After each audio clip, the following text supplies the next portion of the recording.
B&B Gaming's PodBytes is endorsed by me, Christopher Walken. PodBytes is not endorsed by Christopher Walken or anyone. Oh, man. or anyone. Yeah. Just to say what Max legally. Oh, man, we should do it with a new impression every week. It'd be fucking hilarious.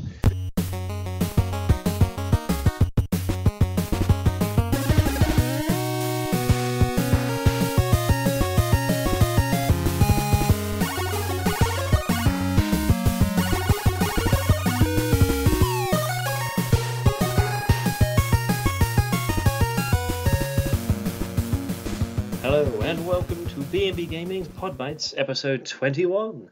And I'm Adam Watts, the editor-in-chief for B&B Gaming, and with me today are some of the team to talk about what we all love the most, video games. If you're catching us on iTunes, you can actually find our website at bnbgaming.com, a video game news blog, give you the latest in independent news outlets and video game reviews.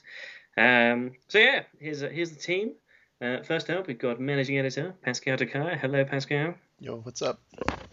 How are you today, friend? Good. Cool. Ready to talk. Ready to go. Ready and vigorously, awaiting a discussion. That's good. That's what I like to hear. We've also got Jeff Truin. Hello, Jeff. How are you? He's one of our staff writers. How's it going? Had a good weekend, Jeff? Pretty much house sitting, so I get a lot more free time to play games and do podcasts. It's always a good thing. That is good. And last but not least, you could say he's the Christopher Walken of B&B Gaming. It's Rex Lee Penaflorida II. Yo, representing the CHI for the B&B Gaming. Oh, God. Yeah, Yes. that started out as Walken, ended up as, really bad black impersonation. Oh, I am not a racist. Christopher Walken is not that hood, No, he's never going to be that hood either. It's true. Still, anyway, moving on from that slightly racially sensitive blunder, let's get talking about some games. What's happening this week in the world of video games? Is anything truly exciting happening? Maybe news-wise? Metal Gear Solid 4 is getting trophy support. That's not exciting. It is for me. Oh, I suppose. Seeing as I got the big boss emblem when it was still really early on. I know I can't provide any proof of it because my hard drive crashed and I couldn't take a picture of it before then. But getting the trophy for that would be awesome. But you'd have to play through it again, surely.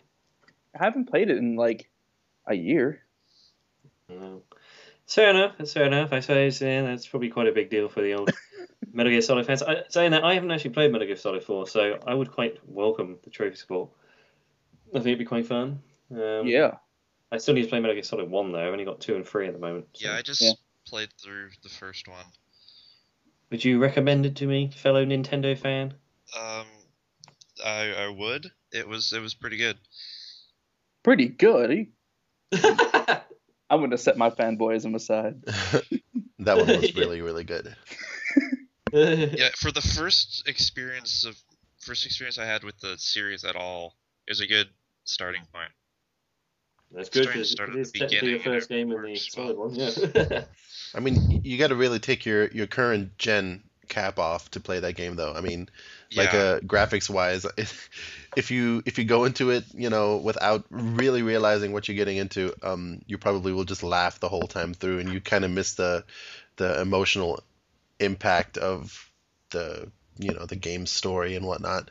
Because none of the characters have lips. The hands are just square. It's Minecraft graphics basically. Yeah, they all talk, quote unquote, talk by nodding every time. So you guys notice. That's the old classic, isn't it? Yeah. But then I made them so Rexley, for the torture scene where you decide what ending you get before you even get halfway through the game. Mm-hmm. So I decided. I got home. It's 3 a.m. I'm gonna just play this, and I got to the torture scene and I failed, and then I can't go back because because I didn't save for 2 hours. So, yeah, go on. Yeah, that sucks, dude. Yeah, but I might play through it again later. I don't know. Yeah. It was worse for me. Go ahead. What? I was about to say, then I got started on Sons of Liberty, but I haven't made much progress on that yet. Yeah. Sons of Liberty is kind of hard to get to go through, especially after playing the first one. Well, but I mean, that's already when you're leaping forward. Like that was the one on PlayStation 2, wasn't it? The first one? Yeah. But like, for most Metal Gear fans, it's kind of like the low point in the series. Yeah, I can tell that already. Because it was just like, oh, wait, what? Who's? Nope. Oh, never mind. So what you're talking about is because they switched to a different protagonist. They put Raiden in. See, I never really cared about that. Like, I just took the game for right. It says Metal Gear first of all, so let's see where this goes. Plus, the first one was that good, where it just kind of I had enough faith. But I guess when I played it, I didn't really analyze it in terms of like who I'm playing and how I feel about having a different protagonist to control. But I was just like, well, whatever they decided to do, let me just roll with it, Yeah. I mean, I still played it. I just was like, oh, I thought I would be playing more of Snake. You did, and then he died. Yeah, well, yeah, like it's like you play him. Spoiler alert! You play him halfway through, and it's like, oh, then you kind of think, wait, that's really it. That's all I'm playing with Snake, and then the rest is just Raiden. But I really liked the opening chapter of that game. Like when you first. All right. Let me rephrase that then. I think I like that too, but wait. Okay, so the tanker. Yeah, wasn't that where? Since you brought it up, I kind of thought of the next part, but yeah, actually, I did like the tanker because there was that one moment, which I think it made its way onto like my top moments or something somewhere, where he sees the like a shadow of Vulcan Raven from the first game. Yeah. And it turns out it's just like a little action figure in front of a flashlight. It was so awesome. I love how you can also punch it and it'll scream like, and it'll shoot like little pellets on the floor. Oh, no kidding, really? Yeah, it's really fun. Well, I guess the part that I meant, and I've forgotten about the tanker, is the actual first part of the game proper, like the rigging platform in the ocean when you actually infiltrate the shell. Yeah. Hang on, before you go on, Jeff, how far are you? I just started playing as Raiden, but then for some reason I missed like all the cutscenes explaining who the hell Raiden is. So, and I can't very well go back, so I have to track those down on YouTube before I. It's just basically Raiden's objective of rescuing the president and the hostages. Talks about his suit called the Skull Suit. All right, so probably not that important that I mean, that's what it is. And yeah, you'll if you keep asking yourself, never mind, I won't say anything. So anyway, moving away from Metal Gear Solid and bringing it back to the everyday conversation. Not that I was feeling left out or anything like that. Street Fighter 2010. No. Weren't you the one who brought it up though, Martin? Yeah, I know. I made a big mistake there. That's right. Sort of fanboys, That's right. Well, before you move completely away from it, Metal Gear did just have its I think 25th anniversary. It's true. It did. I get free flights now because my dad works for United, so I'm going to go to New York at some point to get the 25th anniversary shirts. Just saying that. Free flights? Yeah. Like what, anywhere in the world, or? Yeah. Why don't you fly over here? Because my dad, I think there's a limit because he just started working for the company, but for now it's to any point in the country or to any place in the country. It's is it the standby flights? Yeah, like I don't get an exact seat. I'm on that waiting list. Yeah. But let's say since my dad works for United, it's like, oh hey, your dad works for United. Okay, that's cool. We have one seat available in first class. Boom, upgrade to first class. So, wow. Like my cousin's dad's been working for United for about like 3-4 years now, and they're They just went to a vacation in Italy for a couple weeks. Come visit, come visit, come visit. So Rexley's kind of like that groupie standing outside the nightclub, like begging the bouncer to come in. Come on, let me in. Yeah. Yeah, but yeah. You're gonna get the T-shirt. That's cool. No. Yeah, that should be $20. That'd be nice. I traded in my what's it called? My Club Nintendo points earlier this week, and as you guys know, got my Mario Kart trophy. Oh yeah, boy. How big is that? It's tiny. It's like 12 centimeters by 9. It looks really nice, though. I'm gonna say it looks really nice. It does look kind of cool, but yeah, it looks very shiny. I'm gonna have it like in my flat, and I'm gonna sort of be like, yeah, every time I win Mario Kart, which isn't very often, I'm gonna hold it above my head, like, yeah, the crowd's going wild. I'm crying right now. How long did it take you to accumulate all these points? How did I? Well, this is the thing. I'm trying to think, how many points is it? It's 250 points per game, so I needed 5,000 I need 20 games. So lots of them are quite easy though, because they give you the they put them in like all the 3DS games now. Like no matter, it used to be just Nintendo ones. So basically we've got like loads of review games like Cartoon Network, Punch Time Explosion, Cats and Dogs at Play, Milton, all this other stuff. Which I thought, this is never going to be useful. I'm never going to use this. They all had codes in, so thanks, Lunch PR. You got me a free Mario Kart trophy. But yeah, that was quite good. Oh, so it's not gameplay related. It's just basically you register the game. Yeah. You register and you get like I don't know. They have all sorts of crap on there, like you'll get a ringtone or something. I mean, who on earth would trade points for a ringtone in this day and age? Just download the song. Over in Europe, you guys were I don't know if you're still able to do this, but you were able to trade them in for like Wii points. Yeah, you can actually do that. We can't do that over here. That's not an option. Does that really benefit you? I mean, like, what? Well, it's just like I don't know. It gives you free virtual console games every once in a while. Yeah, but even then, like the amount I was looking at that, the amount of points that you need is pretty steep. Yeah. Like to get like an N64 game, you'd have to still buy like 16 games or something stupid. It was just doesn't really work out as being worth it.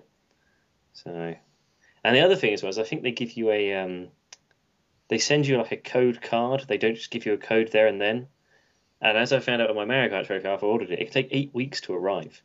Oh, never mind. That's stupid. Yeah. I might not even play Mario Kart in 8 weeks' time. I don't need a trophy in 8 weeks' time. I need it now. So I just need to reaffirm my lane position in life. Can I just point out, if somebody was to call Martin's cell phone right now while we're doing the podcast, we would be able to hear like the Sex and the City theme in the background, probably. No, it's not that. It's a Gilmore Girls theme. Get it right. Oh God. It's my favorite show, man. Or Dawson's Creek. Something from Disney Channel. Yeah. Bit of Hannah Montana. I'm not even going to dignify that with a response, The truth does not deserve my words. Exactly. I'm just gonna lay low. After the ribbing I got last PodBytes because of merely mentioning that there were mature dating adverts on our website. Oh yeah. And all of a sudden, I'm a fan of mature dating. Martin. Thanks. I'm not. Jesus. People are evil. Anyway, we're going completely off topic. Another big piece of news this week. I don't know how you say it. Is it the Ouya? The Ouya? Hey, hang on. Ouya. I have the site open right now. It's I think they have it on here how to pronounce it. The Ouya YMCA. Ouya sounds like it makes the most sense. Ouya. Yeah. Well, maybe, I don't know if it makes that much sense after all. Because it sounds like it could be from like the beginning of like a slow jam sex song. It's like, oh yeah. Yeah, is it oh yay maybe? Ooh yay? No, maybe the Y is silent. Or is it ow? Wow. Yay? What about Hoorah? Like, the marine thing. I don't think it's that. It's probably just Hoorah. That's actually Hoorah, though. Who knows? Anyway, the point is, it is a new kind of video game console, which is currently kicking up a storm on Kickstarter. It had an initial pledge of $950,000, It's currently just over. Well, it's actually almost at $4.7 million. It's got 25 days to go. 36,000 Oh my god. backers, well plus. So Kickstarter is only 30 days to begin with, right? Or is it a month? I think so. I think it depends, but I haven't really ever used it myself. But I mean, this literally just started. Yeah. Oh yeah. That's No, I think in the insane. first day it broke a record. It was the Yeah, it fastest. was. I remember seeing on the first day, and I was like, okay, this is getting ridiculously close to their funding, and it's only day one. And they've got I think like the overall what's the word? Like the like the high score effectively. Sorry for getting the most money pledged ever. I was like another project. I think it got like 10 million or something. So if this has got 25 days to go and it's already near This will halfway, break that probably. yeah. Yeah. I think once it gets a bit more press and other things. I mean, it's got 61,000 plus likes on Facebook. God knows how many times it's been tweeted, and it looks pretty exciting. It's for those who are not aware, it's an Android. Well, it's a home system with an Android operating system. It's apparently hackable. The console itself is a development kit, so you can just buy the console, and anyone, obviously with half a brain, can make games for it. And it's gonna use a traditional controller, which I think has a touch pad on it, doesn't it? I think there's a part of the controller will be. It won't have a touch screen as such, but like is it touch pad? I suppose that's the term, isn't it? Yeah, the touchpad works well. But it's kind of like taking a really good Android phone, removing the screen and making you plug it into a TV. It doesn't have, in terms of the specs. I mean, it's powerful for what it is. I think it's got a pretty good what's it called? Tegra 3. That's it. Quad-core processor. Got 1 gig of RAM, HDMI connection, Wi-Fi up to Wi-Fi N. Sort of USB wireless controller. Android 4.0. So. It looks very good, and it's kind of looks like it's taking a number of things into account. It looks like it's got this online service of sorts. What are your guys' thoughts on this? Obviously, from the limited stuff that we've seen. Well, I kind of want to know. I was talking about this with a friend of mine earlier this week. It can't have been that much earlier because it was already out. It was like day 2 maybe of the Kickstarter campaign. What I want to know is, I'm not an indie developer or anything. I just want to play games, right? At least at this point. So is this console going to be for me? Like, it doesn't sound like it's going to have probably any retail for it. Like retail games is going to be all, I guess, online. Like downloadable games. Oh yeah, no. I think the system itself, from what I've read, is going to be like the size of an iPhone. So it will be all downloadable stuff, and I think the whole purpose, it's sort of meant to be geared around the the free to play model, that everything will be to a certain extent free to play. Like, you might have to pay to unlock the whole game or something, but you can play everything. It's kind of like taking the App Store or better yet, like the Google Play Store, and moving it across to like a TV, like a home system, if you see what I mean. It's trying to sort of marry up those two experiences, turn them into the same thing. Well, for those people who already have an iPad, then what's the draw of getting this? Well, I mean, for me, it's a case of what I really like, because they've got on their game called Shadowgun, which I haven't actually played. I know Tom's played it, and it's really good. For what he's told me, and I keep waiting for it to go down in price, but I don't think it's ever going to go down, so I'm just going to buy it, I think. But I noticed that's on there, and obviously they were showing it, and the benefit there is that at the moment with iPad games, if you want to play something like Nova Free, or any sort of like first-person game, adventure game, you have to use touch controls. Now, the touch controls aren't bad on these games, but they're certainly not as good as a traditional controller. So if I was able to play the likes of Nova Free with a gamepad, I'd probably enjoy it a hell of a lot more. So I don't know if it brings those sorts of experiences across, and obviously it's free to play or it's affordable. You're looking at a game system where the games might cost something like Shadowgun. I think costs about £2 or something like that on the iTunes store. It's not a lot at all. So if they can get the pricing right, we might have something. That's one of the things which I'm rambling on here, so I will let someone jump in a minute. But one of the things which I compare, let's say we compare on live to it. On live, it's cloud gaming, it's streaming. You're thinking, wow, I don't have to buy any discs. I don't have to do this. I can just stream it. I don't have to worry about hard drive space, anything like that, or specifications. The problem with that is the pricing's still wrong because you effectively pay almost just as much, if not more, than what you would pay to just go buy it in the shop and actually own a physical copy of it, rather than being subscribed to this service and then having to pay even more money on top of it. So yeah. So you're wanting it because you're wanting it if they do bring iOS games to the big screen is what you're really looking for, because you want that big screen, you want that controller, right? Yeah, I mean, from what I'm hearing you say is that's what you're really wanting out of this. I think so, yeah. It's not so much I want just the experience of being able to play those games on the big screen. I kind of want the pricing to come across with it as well, because if it just does, the benefit of it is that it's a system which is really affordable. So, for better or worse, it's cheap, so hopefully a lot of people will buy it. But at the same time, hopefully the actual games themselves will be low prices, similar pricing to what you'd find on the App Store, Google Play, so that I can enjoy these games on a big TV without having to buy necessary adapters and things like that, which I'd have to do for my iPad. Right. Use a traditional controller and enjoy them.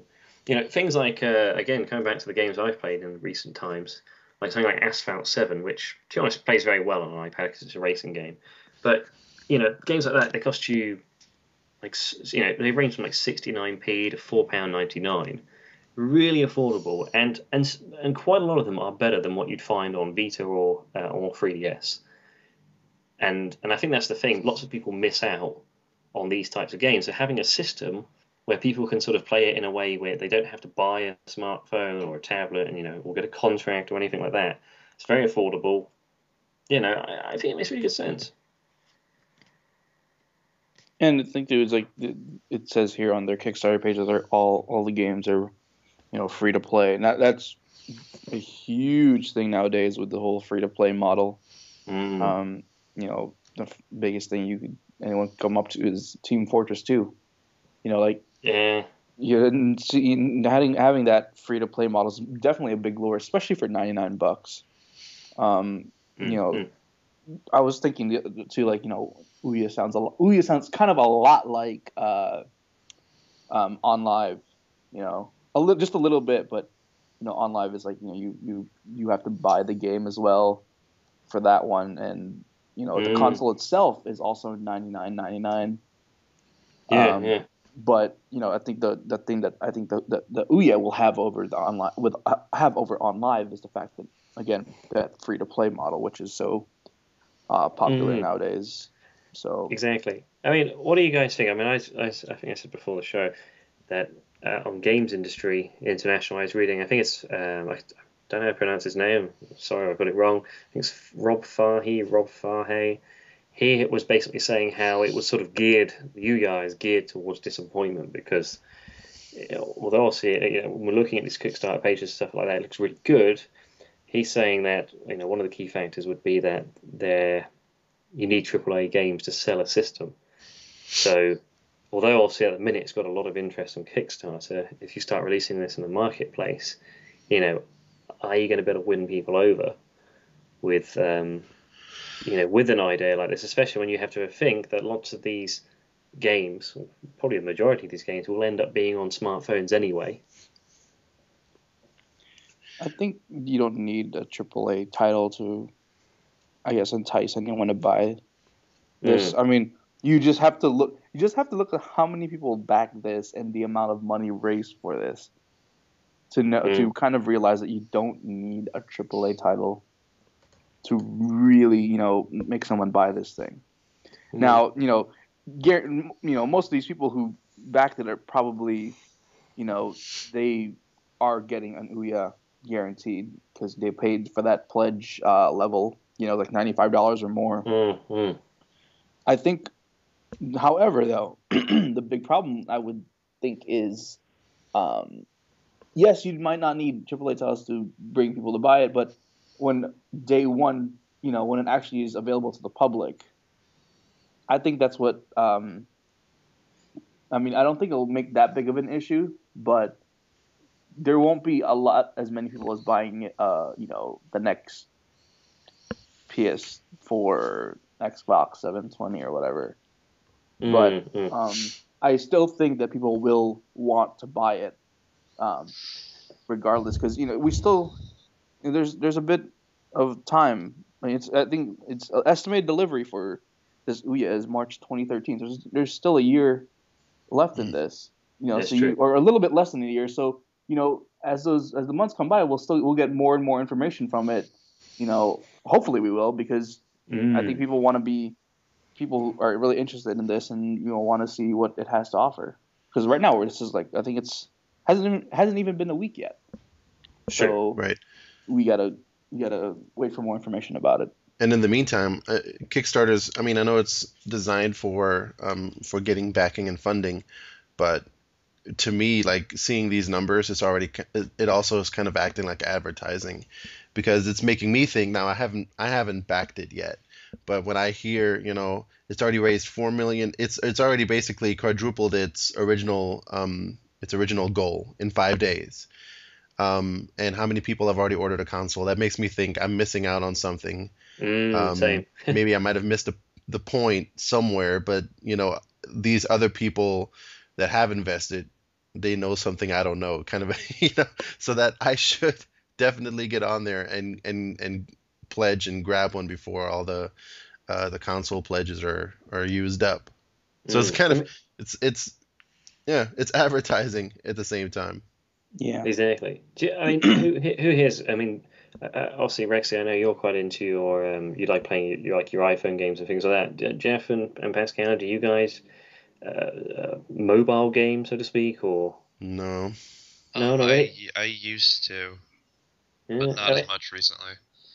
Is this something which when you look at it, and obviously bearing in mind the specifications and the types of games going to appear on it, is this something which is exciting to you guys? Do you think it's going to be interesting? Are you sort of the marketing sort of spiel aside? Is this something which you think would entertain you, or? I have a really hard time saying, because I do have an iPod. It's not a new one. It's it can't even play all the games from the App Store. But I have downloaded a number of games, and most of them I've never done anything with. I've never even run them once. I'm not so sure that kind of gaming is really what I'm looking for. Like if I bought an Ouya, I might maybe I'd try it out. I'd dabble with it, but I don't think the gaming itself would hold my attention that long. But I'll tell you the other feature of it that I'm at this point a little bit more interested in is the designing feature, which I will admit I don't know anything about it at all, other than what we said prior to the podcast, or what you guys have said. But this is supposed to be like the designer's console. From what I've heard. Yeah, they're really pushing the whole. This is hackable. It's it's not only a console, but it's also a dev kit for developers. Yeah. It says here that it's easy to root. Routing won't void your warranty. Everything opens with standard screws. You can create your own peripherals. Connect via USB or Bluetooth. All sorts of things.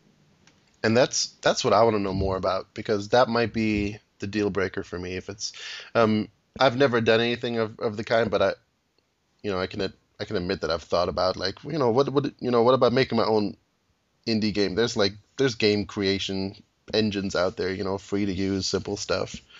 Just making something simple like that, and that's where this has kind of caught my attention a little bit. And the plus side as well is that one of the benefits with this system, I suppose, as opposed to Android phones, is that there aren't various models of it from yet anyway. That you have, they've laid the specifications out. Each system's going to have that. The benefit is it's going to have the NVIDIA was it Tegra 3 quad-core processor, which is damn good. It's pretty very much at the very near the very high end of processors for mobile devices. So it gives, I imagine, it probably gives developers quite a lot of scope. They can actually create. If you want to create something like Shadowrun, which is graphically very intensive, you can do, and at the same time you can just make Angry Birds or something lesser than that if you wanted. So you can get a whole range of talents in there. And graphics don't make a better game necessarily, but we can see a wide range of. We might actually start to see like AAA, mobile titles, so to speak. And that also kind of worries me, because if it's really that simple to make a game, imagine what the whatever it's going to end up being, the Ouya store or whatever the title of it will be. I mean, it'll be flooded with. Well, this is what the App Store's like. Yeah, I know, just rammed. And that worries me. But how would that work? I mean, would you create a game with a controller in your hand? Would you just choose from a menu of preset like backgrounds? And I don't know. I want to know more about it. Like, It has a USB, so maybe there's like a development kit which you like software, whatever it is, which you run on your PC, and then you attach the system to it, and that allows you to transfer the data or something. Or maybe you can hook up a like a keyboard and mouse to it. I know it says it has one USB, but it's got Bluetooth and wireless and things like that. Maybe they have like a special. I don't know. They'll make a keyboard or something which interacts with it, and you can just do it on the system. But my guess is that it would be you'd probably do it all on a PC and then transfer it across. I think that's even what you do for Xbox Live games and stuff. So, what do we think with? Obviously, we seem quite sort of intrigued by this. No doubt, indie, smaller developers probably are. Keep an eye on this as well. What do you think about the big developers? Do you ever think we'll see EA and Activision sort of jump on board with this as well? I mean, they do make games for I know they make them for iOS. They don't make loads, but they are gradually releasing more and more of them. Do you think we might start seeing them, if this picks up, jumping on board, and maybe we'll get a mobile version of Call of Duty, which isn't just the zombie minigame? I would say that once this gets started, if it gets enough momentum, that they'll probably maybe put like one of their lower teams on it and see if that does well. And then if they're able, if it just keeps going as much as they expect it to, then maybe eventually they put some of their higher teams on making games for it. I suppose it depends really on how the market evolves, doesn't it? Because we keep hearing about the sort of the mobile, social, casual gaming scene sort of exploded in recent times, and it's the one thing which is sort of growing, whilst sort of traditional gaming is slowly but surely dying. Well, that seems what it seems to be sort of recent data. I think actually I read it in MCV this week, this week's issue, that games retail in the UK year on year for June was down 40% this year. I mean, that's astonishing. Wow. And you think of all this stuff which is going on with mobile gaming, and you've got this Kickstarter and things like Minecraft making millions and stuff. I mean, it certainly sounds like it's a step in the right direction. Whether or not it actually gains traction at the minute, it's got 36,000 backers. It's only been 5 days, but by the end of the 30 days or whatever it is it's been running for. Yeah, you got to keep in mind that there's still 25 days left in this campaign. Yeah. That's true. Well, you have got that, but is it going to still see lots of people backing it? Obviously, maybe it's peaked. And even then, say even by the end of it, if it's 5 days, if we do, let's say for example, it kept up at the same momentum, and you end up having after 5 days, you've got 150,000, 160,000 backers or something like that. That's still that's an impressive number, but what are you going to do with that? Well, exactly. Even then, it's not that. If that's all you can do, and that's all you get, and for example, you take it to retail and it just doesn't pick up and stuff like that, that's actually not a lot of people.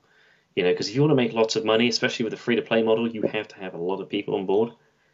So, it's not like having the 50-odd million. I don't know how many they're on now, but say 90 million Wii owners, for example. That's a lot of people. Whereas you got to keep them interested in the games on the console or on that specific console. Exactly. If it doesn't pan out as you think it will be on release day, so it needs to. I mean, if it's going to really sort of become a considerable force, it needs to get at least a few million people, on and regularly making money because. It's like with anything. The free-to-play model, it seems to be sort of almost proven that it works, depending on what it is. And this sounds like a very entertaining way of doing it. I can go around, I can at least try a game before I even play it. You can't even do that on an App Store, so it's pretty entertaining. I don't know. We'll see. But yeah, no. That was obviously a big thing this week. I'm trying to think what else is going on this week in gaming. I'm struggling to think. I've been playing mostly retro games, so I think that was I think that was pretty much the big thing this week. I mean, Comic-Con started this week. Oh yes, it did. The Steam Summer Sale is underway. Oh Lord! I've heard that's emptying bank accounts. Yeah. My paycheck is on Wednesday. I'm waiting for my paycheck. Oh no! My computer can't run any of the games at the moment, so I'm just basically stocking up when they're all really cheap, and then I'll play them all in 6 months. Yeah, that's kind of. It's a good way to. I'm only. I feel really sorry. I was gonna say I would feel really I don't know, at a loss here because I'm on a Mac and most of these games that I want are on the PC. So, yeah. I'm a sad little puppy. Go to a friend's house. Yeah. Dad, I need to use your computer. I've only today is the third day. Obviously, we're recording it today. It'll be somewhere higher than that by the time this episode airs. But I've only to date bought one game. I bought yesterday, The Binding of Isaac. Oh, that's a great game. I know I keep hearing, and I bought the game with its expansion, I guess, or the DLC with it, the Wrath of the Lamb or something like that, plus the soundtrack for I think it was $2.50 or maybe $3 for everything, something along those lines. No, that's all I bought so far, but yeah. Martin, you'll be happy to hear that. Martin, you'll be happy to hear this. KOTOR is on sale right now for $2.49. Anyone who doesn't have that, buy it. I will be right back. Jeff, on I will Steam? happily excuse you. Yeah, on Steam. As part of the summer sale or just as a normal? No, it's part of the summer sale. It's gonna have their daily deals, and then they just crashed everything down. It seems. That's it. Yeah. It's not a daily deal, but it's going to be on sale for the rest of the summer sale, most likely. Yeah. Well, no. Sorry, the KOTOR is going to be $2.49 for the next until the 23rd, hours. Right? What? No. It says offer ends in 11 hours 42 minutes. Yeah, that's the daily deal. All right, I want you to later. I need you to tell me where you're seeing that because I'm not. But tell me later. Okay. No need to do that now. Brilliant game. I mean, I have that, but I want to look at what else they have on there. Is it wrong that even though it's $5, I still want to wait until Half-Life 2 is even cheaper to buy it? To Half-Life 2 I'm voting for Half-Life 2 to get 75% off. Yeah, because it's $5 right now. I don't mind playing $5, but I want. Is it wrong for me to want to wait? That should be like 99 cents or something. But Half-Life 2's been out for ages. It's a great game though. Don't get me wrong. I'm not sort of saying it should be cheap because it's not good. I haven't played any of them. I have never played a Half-Life game. I bought the first one and I'm waiting for a computer that can run it.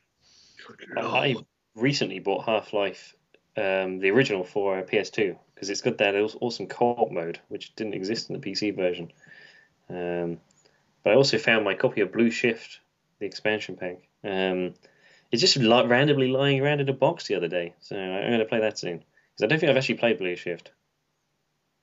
I can't remember playing it anyway. Sorry, I've killed the conversation. But Yeah, I've only ever played the first Half-Life myself. Have you never played Half-Life 2? Oh, get No. Half-Life 2. I Half-Life mean, 2 is I've incredible. done the opposite. I've only played Half-Life 2 and Oh, really? Wow. Yeah, no, they're both great, but Half-Life 2 just, yeah, well, it's Half-Life definitely, 2. Come on, you can't. one of the best games of the last 10 years, if My not friend, the best. the most recent I've seen it as my friend did try to get the achievement where you bring the gnome all the way through the end of the game. Oh, yes. God, that's so hard.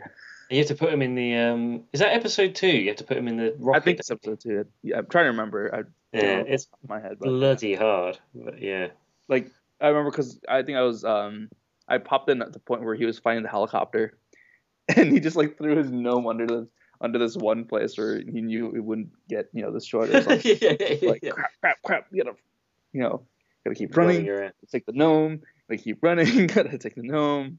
I think he got it though, which is really nice. Oh man, just imagine though if he'd got to the end and just as he was about to put it in, this bullet just wiped it out. God, it's just the tears. Reload save.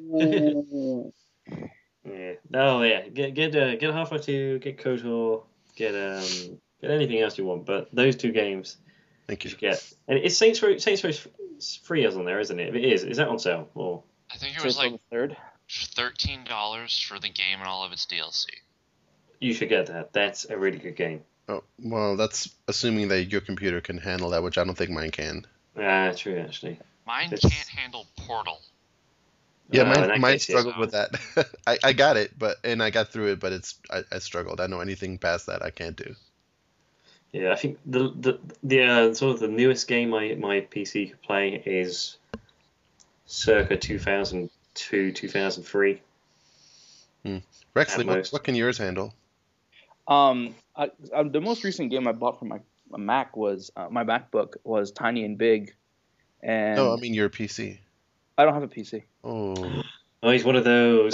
No. Well, okay, hang on. I was trying to rub it in. I had a PC until in my house. I had a PC in my house until maybe my senior year of high school, so like 2 years ago. And then it just got swarmed by these viruses, so we just were like, screw it. We're just gonna put it at the corner of the house and just leave it be. But oh god, I don't think it even accepted DVD ROMs, which is kind of bad. Wow. I think the best game I could play on there was Civ 3. No, Civ 4, excuse me. Civ 4. So it's decent, but it's at the same time it's kind of bad. Oh, games from the mid-90s. Oh man, I love StarCraft. Actually, no, I love StarCraft, but I'm bad at StarCraft. Well, some advice that I got about the Steam sale, I got this from Armand, actually, one of our former writers, is to just go for the daily deals every day of the sale until the very end of it. And at the end, splurge on anything that you haven't bought previously, because if you pick up something in a daily deal now, let me rephrase that. If you pick up something that's not on a daily deal right now, like if you pick up, like Rexley was saying, Half-Life 2 for $5 or whatever, it will crash. Yeah, it'll be a deal next week, and not that you've wasted a ton of money. Mm-hmm. Well, I guess for $5 you really haven't wasted anything, but you could still get it cheaper. So just here's the thing here's the thing that I like what Steam is doing right now is like they have the I guess what is this, the sale that that's voted on, and the current community. Yeah, the community vote right now is Plants vs Zombies so for the next 5.5 hours it's like $250. Mm-hmm. Yeah, and then they give you the next 3 games. Which one do you want next to go on sale? I think right now it's Left 4 Dead 2, Half-Life 2, and Portal 2. Right. So I chose Half-Life 2. So, and that won't, and the voting for that ends in the next 5 hours. So someone please vote for Half-Life. No, okay, you know what? Never mind, because this podcast will come out way later than this. So exactly. But it's just tons of goodness. Like every day, you'll probably find something that you want on there. Yeah. Oh God, I love how Steam does it. I love and hate how Steam does it, because it's like, oh man, these games are cheap, and it's like, oh what? It's the summer? Okay. here's all these games for real cheap. If just buy one a day, I mean, if you're worried about your bank account, just spend $2 or $3 a day. Basically you're gonna end up paying what you would for one brand new console title in the end. You get however many games. Yeah, you'll get like 20 games for it or whatever. Exactly. Great games too. So I had to be very good as well. Basically. I know it is like to spend a lot of money on games, so I keep recently going by this. We have a shop here which is it's kind of like secondhand games, DVDs, and music and stuff like that. And every time I go in there, because you can get like a original Xbox, PS2, GameCube games, sort of like £3 or £4, and some of them are rubbish, but some of them are good. And I'll go in and I'll pick up like 16 games at a time, and it will only cost me about like £40 odd, and you think, oh yeah, it's not bad. But even then, like, it's just so addictive. I actually had to stop myself earlier from going in because I just thought, well, I know what happened. I'll go in and I'll say, yep, I'm only going to spend £15, and then like £60 later, I'll be walking out with this sack of games, Mm. And the sad thing is, a lot of them you may not ever really get a chance to play, but because by the time you get through, they were just that cheap. I know they're that cheap, and by the time even if you get through one or two of them, before you make it any further, you're going to make another trip to that store and get 16 more games that will take precedence over the ones you haven't played from this trip. Exactly. Oh, it's so bad, but yeah. Listen to our capitalist ways. Well, this week I actually finally went out and bought Mass Effect 3, as well as Zelda Phantom Hourglass for the DS. Oh yeah, I saw that. Yeah, how are you enjoying that? I like Phantom Hourglass. Yeah, I'm so ready for a new Zelda game. Like I don't have a Wii, so Skyward Sword is out for me. The last Zelda game I've played was Twilight Princess, and that was on the GameCube way back. Last Zelda game I played was Wind Waker. Oh, wow. So it's been a while for me. Wait, Wind Waker. Actually, well, no, because Twilight Princess came out after that, so yeah, I've played that too, but more recent Twilight Princess. I was just I saw Phantom Hourglass, and I just thought, it's been so long. I've really missed playing just a straight up Zelda game, and I think it's actually. I mean, I've only gotten maybe 10 minutes into it so far. How I'm like really ashamed to admit that, but I think it's actually a direct sequel to Wind Waker. It is, yeah. No, it follows directly on. Yeah. Because obviously the Wind Waker before Wind Waker Ocarina of Time, it's the split point, isn't it? The timeline splits. So it's good. I've actually picked up, and I haven't played it yet. The what's it called, Spirit Tracks, which I've heard isn't as good as Phantom Hourglass. For some reason or another, I don't actually know why, but I enjoyed Phantom Hourglass. The only thing I will say in the game is that, without spoiling it, is there's a lot of backtracking, and I don't know, like in some cases it makes sense, but after a while it's sort of just like, well, I just keep going back to the same place. I don't know why I'm doing this. For me, it's kind of like a game that I play like at night, like in bed right before going to sleep, just for a few minutes at a time. It's just like a little guilty pleasure. But it's great for that so far. Can somebody tell me, because at some point this may become a purchase, I look at Four Swords Adventures, which is like actually, is that DS or Game Boy? It's Game Boy, isn't it? Four Swords Adventures is Game Boy Advance. Well, it's either GameCube or Game Boy Advance. Now, would that be playable on the DS? On an original DS, it would, yeah. Or a DS Lite. Now, was that a multiplayer only? No, actually, you can't play Four Swords on a DS. I tried. Yeah? Well, that's unfortunate. Because you need the 4 Game Boy Advance hookup there, and you can't get that through. Yeah, but you can still play the single player. No, you can't. It won't let you. Really? What? Yeah, I just tried it a week ago. Oh wow. Damn. If you never mind. You can get a Link to the Past on Game Boy Advance, and that has Four Swords multiplayer. Or you could get, although saying that, I've got it on my I've got Four Swords Adventure actually on my 3DS, because I was part of the the ambassador program, because obviously the price cut for the 3DS when it went down in price, I bought it. Single player. Yeah, it does, doesn't it? Yeah, and I've played the multiplayer. It is very good fun in multiplayer. I've not actually played the GameCube one. It's the one Zelda game I think I've never played. Because you just had to have so many Game Boy Advances and things, and I am thinking of gradually buying a few cheap Game Boy Advances and getting some people round to play it. It looks fun. I mean, it's okay. It's not traditional Zelda though. It's more like kind of a bit like dungeon crawling in 2D Zelda style. Then I don't think I'd be interested in that then. Yeah, it's less. I was playing it thinking, oh, this is going to be a Link to the Past, but in co-op, and it really isn't. It's kind of more playing, individual dungeons, doing puzzles, using teamwork to get further, that sort of stuff, and it's okay, but it's not great. Zelda, here's something that we've mentioned before. We've actually recorded a Zelda podcast before. Oh God! And it's never made it onto the website, and it probably never will make it onto the website. But we did record one, and I'm pretty sure we brought this up in there.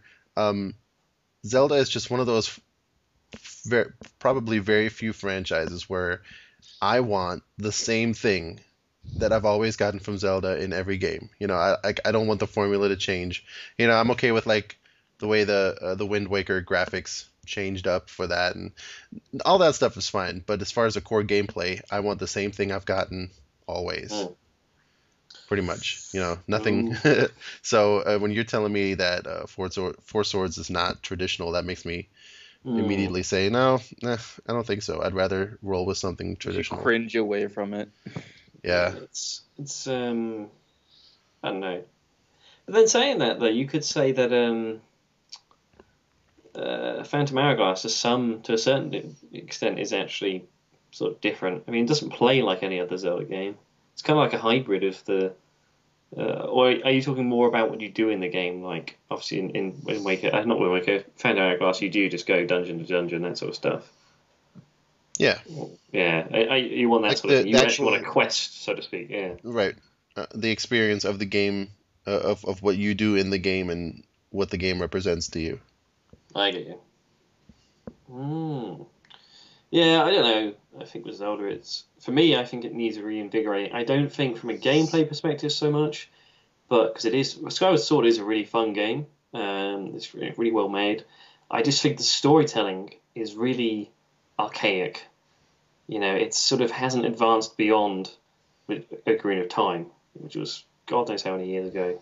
It's just the way it's told, it's so awkward, and and it takes like 2 or 4 hours or something, to start the actual story, because you're going around with this sort of unnecessarily forced tutorial at the start of the game in both Skyward Sword and Twilight Princess, and I think even Wind Waker.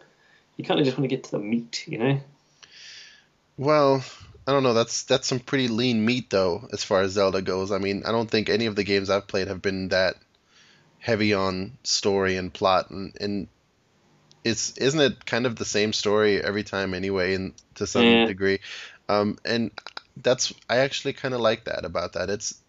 Have you played Majora's Mask before? Sorry. Yes, and that's yeah, I didn't care for it that much. See, that one has a great. That's like the best hurting one. Martin's feelings every time. We've brought this up so many times. Yeah, exactly. You're off the team. This should be the interview question to get onto B&B Gaming. Jeff, you're the new managing editor. Congratulations. In 500 words or less, explain why Majora's Mask is the best game ever made. Yeah. Just imagine if someone gave a response. Majora's Mask is not the best Zelda game ever. This is a trick question. Ocarina of Time is. Get it! That story in that was so good. It was so dark. Battlefront, yes, that's a good game. Martin, did you see... I showed this to Martin on Facebook. But yes. This is really good. Video of beta testing or was it? No, it was pre-alpha testing. It was a pre-alpha build, I think. Pre-alpha footage from the canceled Star Wars Battlefront 3, and it was like, I'm so sad. It had a really good story mode from the looks of it as well. Oh, it did. Oh my god, no! I was watching it. I was like, oh my god, why would you cancel a game like this? Exactly. Yeah, the graphics were a bit shoddy, but that's because it's obviously. Like you had to forgive the graphics. It's a pre-alpha stage. You can't do anything about that. I mean, but even then, it just looked. It sort of encapsulated the gameplay. Kind of had the the campaign mode that Battlefront 2 had, but just made it look even better. You know, Yeah. it sounded pretty damn cool, and it was a shame. I mean, whether or not Battlefront will ever come out again, it's anyone's guess. Instead, we're getting crap like, I say crap. It's not crap. Star Wars 1313, which is, yeah, that's wonderful, but crap. we really want. Well, I just want Battlefront. We want all the great games to come out. There's so many great franchises they've just left die. But you're playing as a bounty hunter. It's cool. It's Star Wars. They already did that. They did Star Wars Bounty Hunter back in 2002. Really I didn't like that. I'm sorry. No, I couldn't stand it. Bounty Hunter was lame. Like, I played the first one and I was it. like, nope, I'm not doing this. Yeah, Deck did love it, didn't he? I remember him saying on the podcast, and everyone was like, yeah, great. But, So wait a minute. I'm starting to see a pattern here. mm, Bounty Hunter for Declan, Majora's Mask for Martin. yay! That's Conspiracy. not fair. Metal Gear Solid for Rexley. Yeah. Oh, that's a good game. Mary Kate and Ashley for Pascal.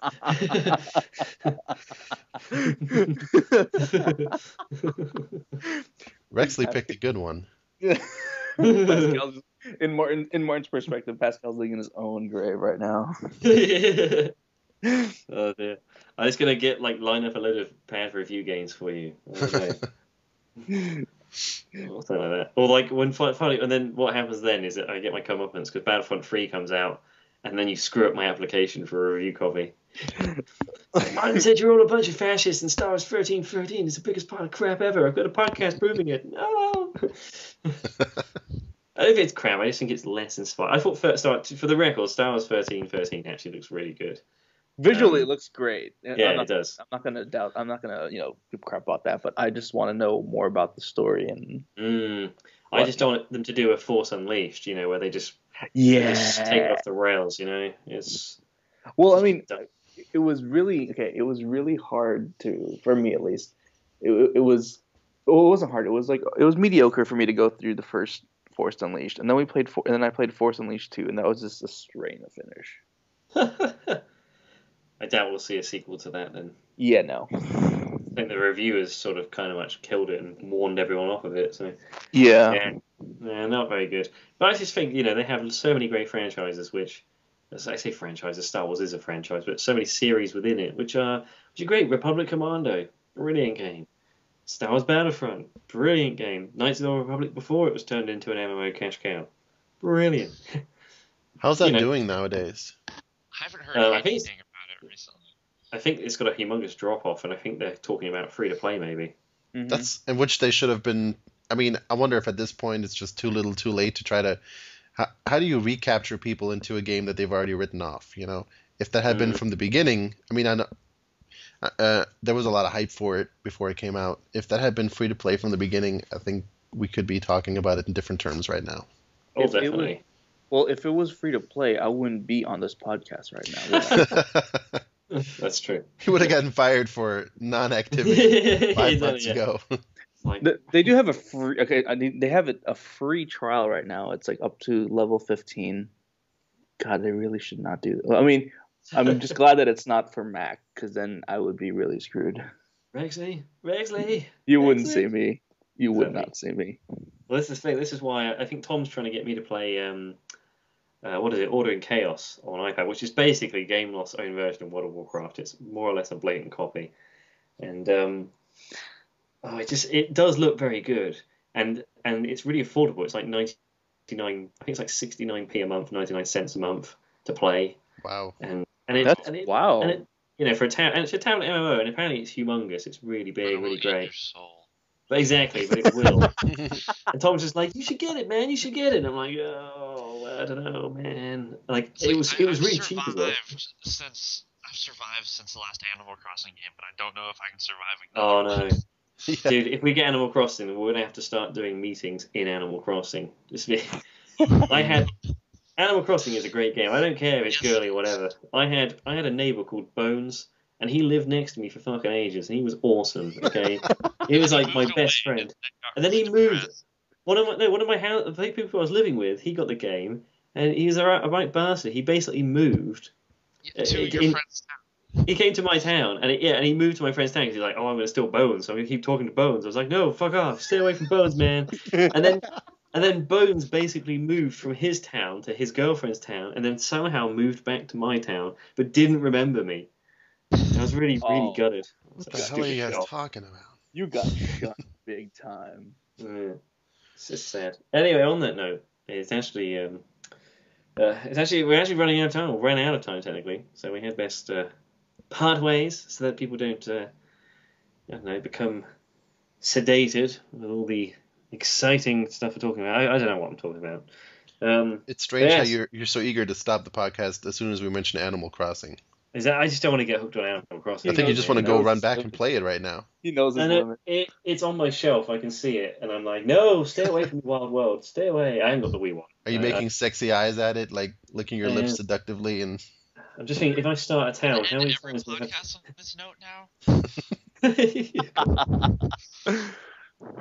Yes. Anyway, I'm going to move away before any innuendo starts because it'll only incriminate me further. So yes, I just want to thank Pascal, Jeff, and Rexley for being on the show today. Thank you, champs. You're welcome. You know the title Animal Crossing can be taken in two different ways. What do you mean? I don't get that. I really don't want to explain that. Oh God. Oh, Pascal, what is wrong with you? Anyway. Yeah. Oh God. Why must you do this in every podcast? Oh, disgusting. You can find us without Christopher Walken on various social media things. We're on social medias. I don't know. You can find us on Facebook. You can either search B&B Gaming or just go facebook.com/B&B Gaming. We're also on Twitter, B&B Gaming, or @B&B Gaming is our handler. I don't know what you call it. We're also on Raptor. And of course, you can just always go and visit the website, www.bnbgaming.com. Got loads of good stuff up on there at the moment. Reviews, analysis, features, whatever you want. I'm sure there's something for everyone. It's like a variety show with the I don't know, like some sort of awesome parade. Anyway, yes. Thanks very much again, guys. Anyone want to sort of give a final thought for the day? You said awesome parade. That doesn't make any sense. Well, now I'm thinking every time we go on B&B Gaming, it's gonna be like, step right up, merry weekend player. See the mighty Pascal swallow 75 donuts, and then skip them out to make a giant Nintendo 64 cartridge of Majora's Mask. I'm sending this podcast to Christopher Walken. Oh God. That's a really good impression. Yes. Yes. Anyway, thank you very much for listening, everyone. Have yourselves a good day, evening, whatever. Take care. Bye-bye now. Later. Oh, man. Oh, we eventually